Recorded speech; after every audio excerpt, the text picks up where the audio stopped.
মৰমৰ ছাত্ৰ ছাত্ৰীসকল, তোমালোকৰ প্ৰিয় চেনেল ইংলিছ লাৰ্ণিং আছামলৈ মই তোমালোকক স্বাগতম জনাই আজি মই তোমালোকৰ অহা এইচএছ ফাইনেল এক্সামিনেশ্যনৰ প্ৰস্তুতি হকে আজি মই তোমালোকৰ আগত এইচএছ ফাইনেল এক্সামিনেশ্যন 2022ৰ ITESৰ থিয়ৰীৰ কুৱেশ্যন পেপাৰখনৰ সম্পূৰ্ণ কুৱেশ্যনৰ সমাধান লৈ উপস্থিত হৈছোঁ।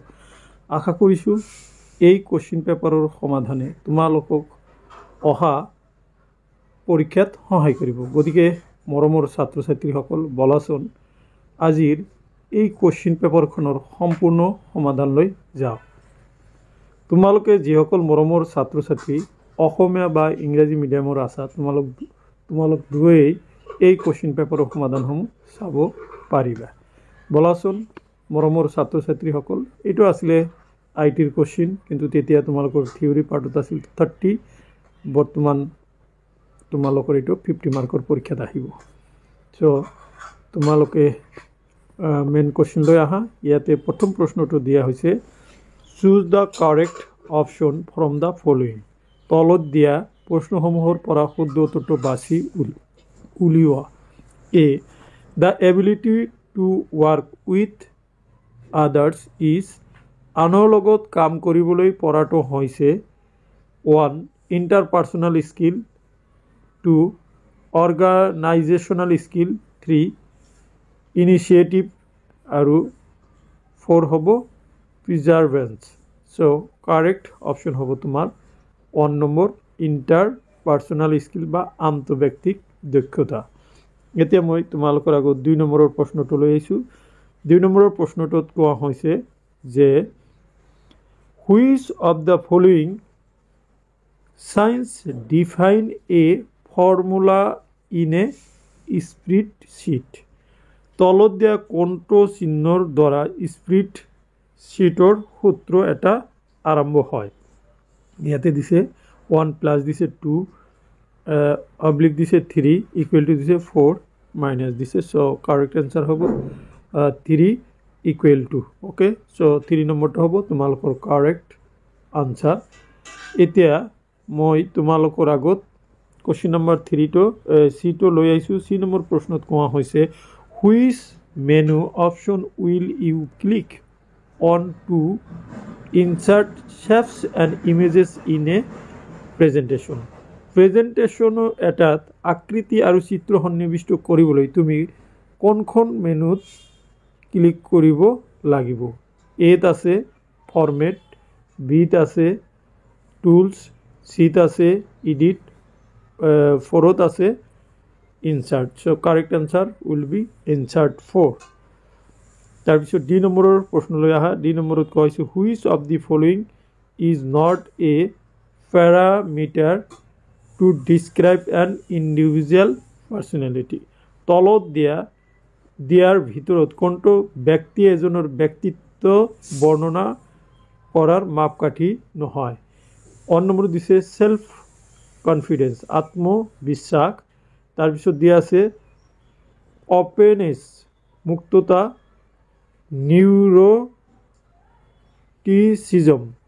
নিউৰোটিচিজম। তাৰপিছত 4 নম্বৰত আছে এগ্ৰিএবলনেছ। চ' কাৰেক্ট এনচাৰ হ'ব তোমাৰ 1 সেল্ফ কনফিডেন্স, আত্মবিশ্বাস। এতিয়া ই নম্বৰৰ প্ৰশ্নৰ সমাধান লৈ আহা। ই নম্বৰত দিয়া আছে, which of the following sentence is or are in passive voice. তোমালোকৰ ইংৰাজীৰ এটা প্ৰশ্ন দিছে, তলত কোনটো চেণ্টেন্স বা বাক্য কৰ্মবাচ্যত আছে দেখা। দে আৰ ৱাচিং এ মুভি, এইটো এক্টিভত আছে। The clock was repaired by Raju, এইটো হ'ব correct answer. The clock was repaired by Raju, এইটো পেচিভ ভইচত আছে।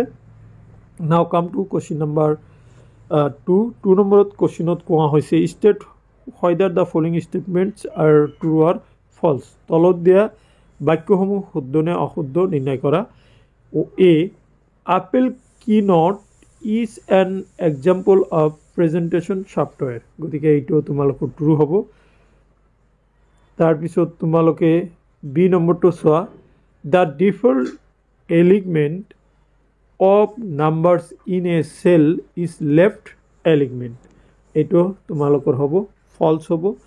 C number, the smart technique for global setting S stands for simple, এটো false হ'ব। তাৰপিছত D number, individuals who focus on developing solutions that benefit society are called agricultural entrepreneurs. So এটোৰ তোমালোকে correct answer তোমালোকে লিখিব লাগিব। ইয়াত দিছে self management is also, এটো তোমালোকৰ ডি নম্বৰৰ এটো হ'ব ফলস হ'ব।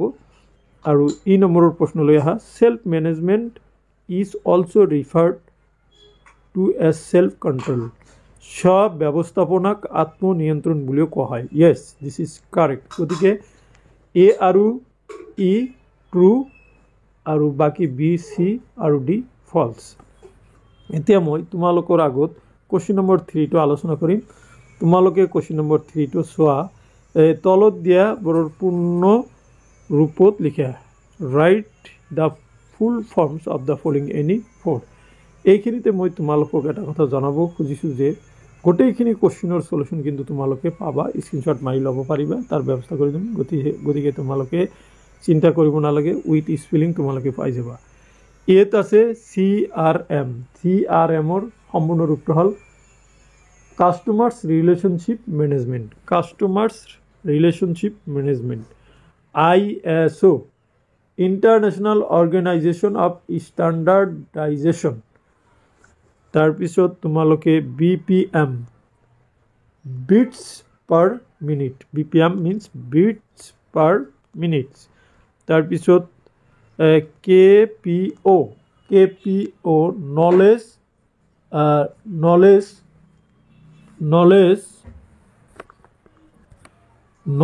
process outsourcing. So KPOৰ সম্পূৰ্ণ ৰূপটো হ'ব knowledge process outsourcing. Last one ISPৰ হ'ব ইণ্টাৰনেট সাৰ্ভিস প্ৰভাইডাৰ। সো ISPৰ সম্পূৰ্ণ ৰূপটো তোমালোকে ইণ্টাৰনেট সাৰ্ভিস প্ৰভাইডাৰ বুলি তোমালোকে জানিব লাগিব। তাৰপিছত এতিয়া মই তোমালোকৰ আগত কোৱেশ্চন নম্বৰ 4 আলোচনা কৰিম। প্ৰথমতে মই কোৱেশ্চন নম্বৰ 4ৰ এ আৰু বি আলোচনা কৰিছোঁ দেখা, তাৰপিছত বাকিখিনি আলোচনা কৰিম। Answer the following questions briefly, any 5। তলত দিয়া প্ৰশ্নসমূহৰ চমু উত্তৰ লিখা, যিকোনো 5টা 2 মূল্যাংকৰ প্ৰশ্ন। A, what are the 5 stages of active listening. Active লিসেনিংৰ 5টা বা সক্ৰিয় শ্ৰৱণৰ 5টা পৰ্যায় কি কি? আনসাৰ হ'ব the 5 stages of active listening are receiving, understanding, evaluating, remembering and ৰিছপণ্ডিং।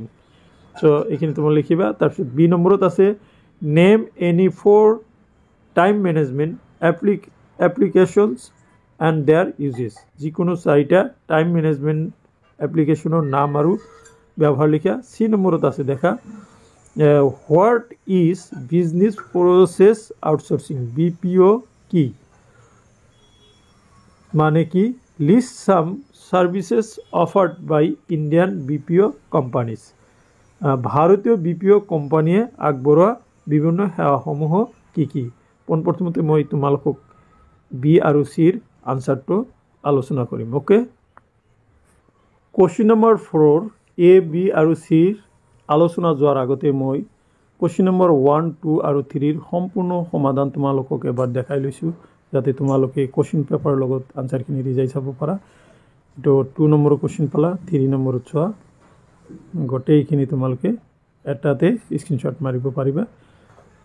এইটো আছিলে তোমাৰ 4A, অলৰেডি মুখে মুখে মই মাতি গৈছোঁ। এইটো বি নম্বৰটো চোৱা। বি নম্বৰত কোৱা হৈছিলে the name of 4 time management applications and their uses. Number 1 টডোইষ্ট, TODOIST, টডোইষ্ট তোমালোকে বৰ্ণনা অকণমান কৰি দিছোঁ। তাৰপিছত ট্ৰেলৰো বৰ্ণনা কৰি দিছোঁ, তোমালোকে চাই ল'বা। তাৰপিছত হ'ল টগল ট্ৰাক। তাৰ লাষ্ট ওৱান হ'ল ৰেস্কিউ টাইম সো এইটো আছিলে কি ৰেস্কিউ টাইম এতিয়া মই তোমালোকৰ আগত সি নম্বৰটো আলোচনা কৰিম সি নম্বৰত তোমালোকে চাই যোৱা সি নম্বৰত কোৱা হৈছে কোৱেশ্চনটো আছিল BPO what is BPO business process outsourcing is a subset of outsourcing that involves the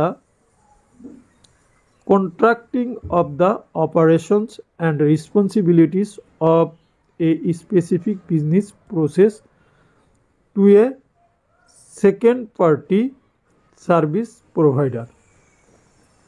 Originally, this was associated with manufacturing firms.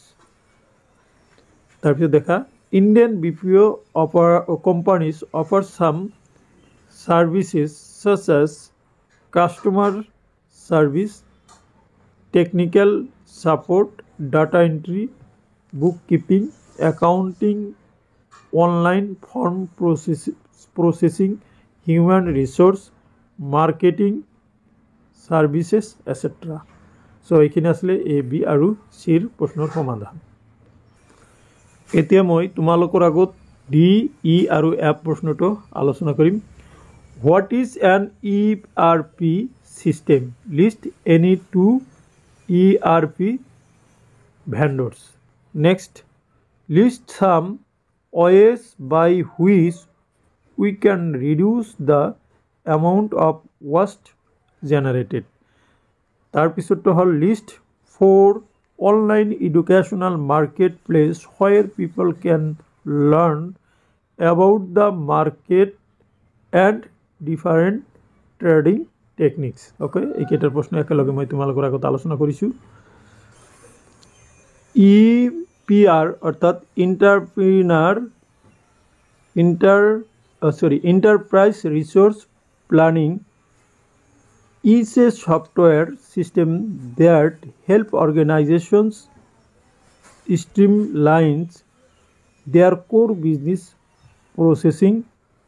processes including finance, HR, manufacturing, supply chain, sale and procurement with unified view of activity and provide a single source of truth.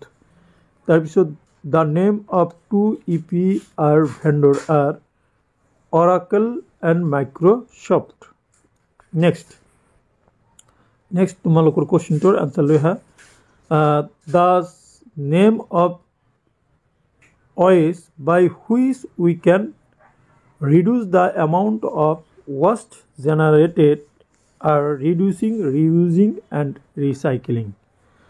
Next তাৰপিছৰ প্ৰশ্নটোৰ answer হ'ব তোমালোকক প্ৰশ্নটো কৈছিলোঁ দেখা Udemy, Thinkific তাৰপিছত Kajabi and Teachable. So এতিয়া মই তোমালোকৰ আগত প্ৰশ্ন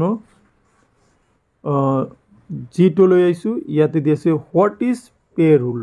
List the components of payroll.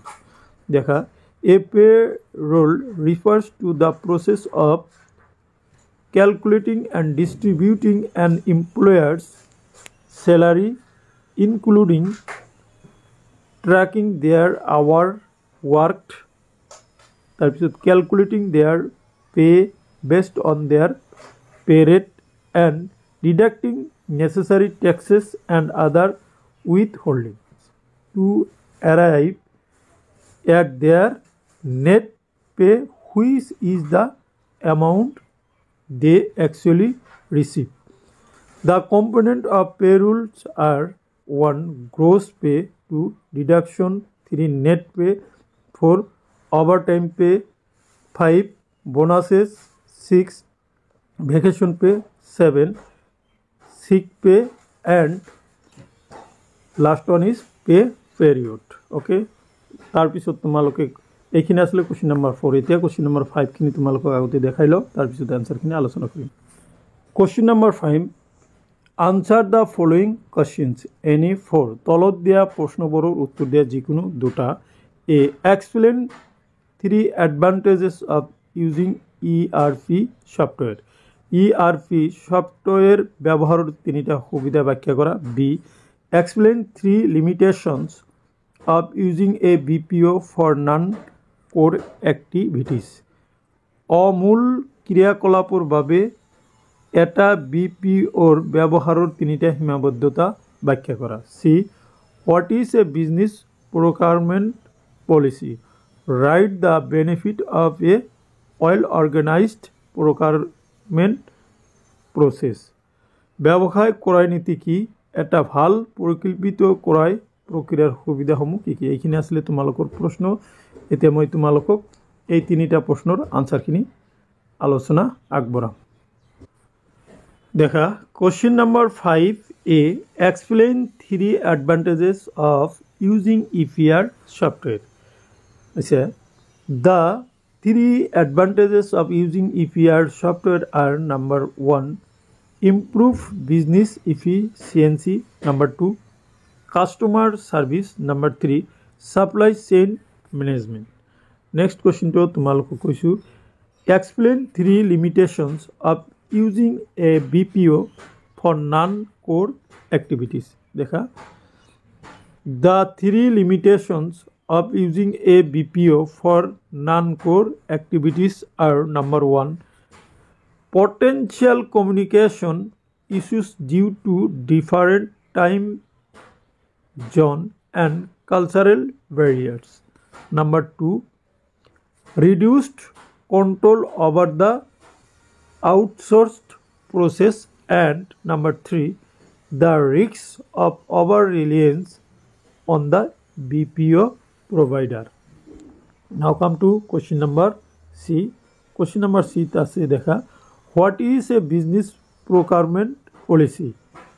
Write the benefits of a well organized procurement process. The business procurement policy is a structured method of procuring goods and services needed for an organization. The benefits of a well organized procurement process are number 1 reduce operational cost, number 2 fortified supply chain resiliency, number 3 mitigate risks, 4 increased transparency, and number 5 innovation.